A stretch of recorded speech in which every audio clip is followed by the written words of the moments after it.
Pada video kali ini kita akan membahas materi tentang kedudukan dua bola yang berpotongan.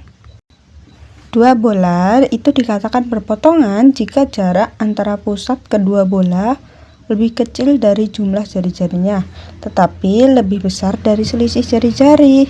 Nah, ini ada gambarnya ya. Ini ada dua bola. Yang pertama, misal nih ya, terdapat bola A dengan jari-jari R1. Ini di gambar ini, dia lebih besar ya. Lalu terdapat bola B dengan jari-jari R2. Ini. Nah, mereka dikatakan berpotongan itu jika jarak antara pusat kedua bola lebih kecil dari jumlah jari-jarinya, tetapi lebih besar dari selisih jari-jari. Seperti itu. Nah, arah pusat kedua bola itu D, yang mana D itu sama dengan M. Selanjutnya, syarat dua bola berpotongan itu adalah dua bola akan saling berpotongan apabila jarak antara titik pusat kedua bola berada di antara selisih jari-jari dan jumlah jari-jari kedua bola. Nah, seperti yang sudah dijelaskan sebelumnya bahwa dua bola dikatakan berpotongan jika jarak antara pusat kedua bola lebih kecil dari jumlah jari-jarinya, tetapi lebih besar dari selisih jari-jarinya. Dan dapat juga dirumuskan sebagai mutlak R1 dikurang R2 kurang dari D kurang dari R1 ditambah R2. Nah, maksudnya itu jaraknya itu jarak antara pusat kedua bola itu lebih kecil dari jumlah jari-jari, dan D juga dan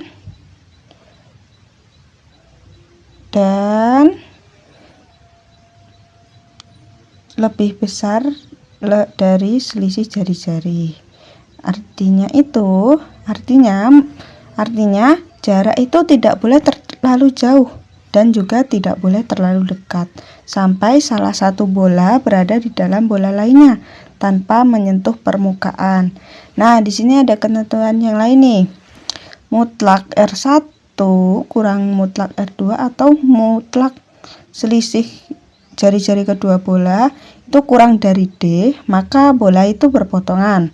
Nah, lalu yang kedua, apabila mutlak selisih dua bola itu lebih besar daripada D, maka salah satu bola itu berada di dalam bola lainnya dan dia tidak berpotongan ya.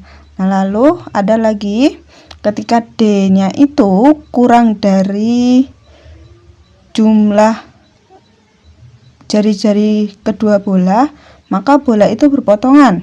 Dan jika D-nya itu lebih besar daripada jumlah jari-jari dua bola, maka bola itu tidak berpotongan atau terpisah. Seperti itu ya.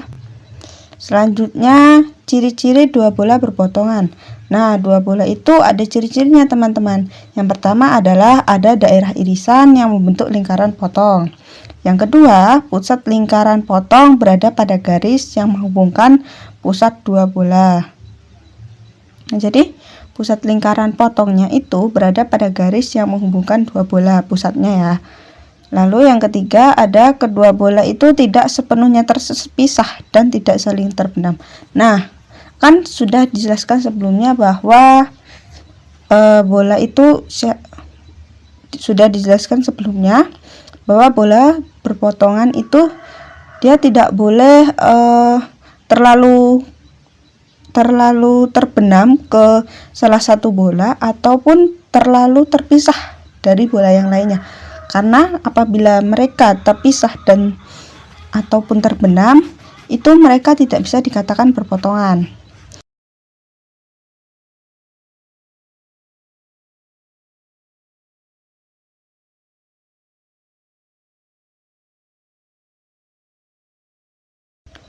Pada video kali ini kita akan membahas materi tentang kedudukan dua bola yang berpotongan.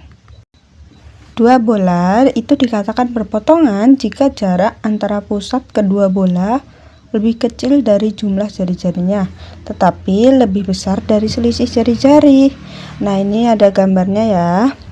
Ini ada dua bola. Yang pertama, misal nih ya, terdapat bola A dengan jari-jari R1. Ini di gambar ini, dia lebih besar ya. Lalu, terdapat bola B dengan jari-jari R2.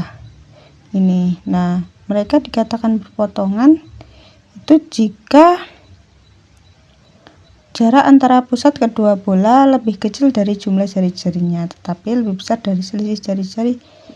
Seperti itu. Nah, arah pusat kedua bola itu D, yang mana D itu sama dengan M. Selanjutnya, syarat dua bola berpotongan itu adalah dua bola akan saling berpotongan apabila jarak antara titik pusat kedua bola berada di antara selisih jari-jari dan jumlah jari-jari kedua bola. Nah, seperti yang sudah dijelaskan sebelumnya, bahwa dua bola dikatakan berpotongan jika jarak antara pusat kedua bola lebih kecil dari jumlah jari-jarinya, tetapi lebih besar dari selisih jari-jarinya.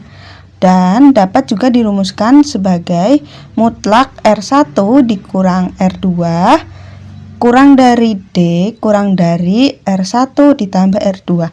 Nah, maksudnya itu jaraknya itu jarak antara pusat kedua bola itu lebih kecil dari jumlah jari-jari, dan D juga dan